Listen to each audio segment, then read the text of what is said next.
सावरकर नगरमधील रहिवाशांकडून पाण्यासाठी आंदोलन. जर पाणी वेळेवर दिले नाही तर नगरसेवकांच्या कार्यालयावर घरावर मोर्चा काढणार.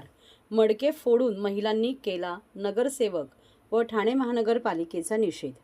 फक्त नगरसेवक रहिवाशांची मीटिंग घेऊन आश्वासनं देतात, पाणी येणार अशी आश्वासनं देतात, पण ती आश्वासने खोटी आहेत.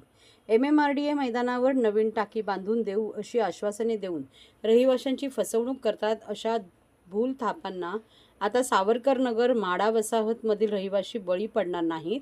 यापुढे जोरदार आंदोलन छेडू असा इशारा त्यांनी यावेळी दिला. रहिवाशांनी पाण्यासाठी पाण्याच्या टाकीवर आलो आहोत.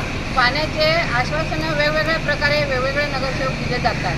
पण सावरकर नगरच्या आज 92ला टाकी झालेली आहे. टाकी आम्ही फक्त बघतो, पण आम्हाला वेळेत पाणी कधीच येत नाही. टाईम तर कधीच नसतो.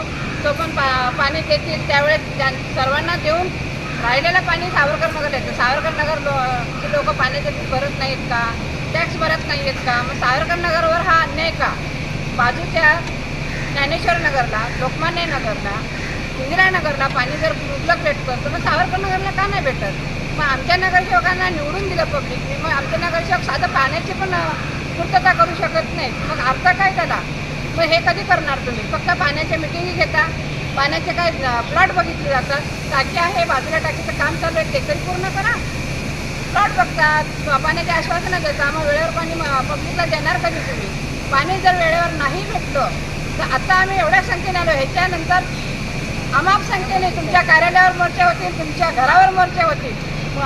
लोकांना आपण त्यांचं काही आपण राशन पाणी भरत नाही आहे, पण त्यांना ज्या सुविधा लागतात त्या सुविधा अत्यंत आवश्यक गरज ही पाण्याची आहे. पाण्याची जर पूर्तता तुम्ही करू शकत नसाल तर धन्यवाद. पब्लिकच्या वतीने मी सांगेन, खरंच तुम्ही धन्यवाद. फक्त आश्वासनं देऊन बसू नका.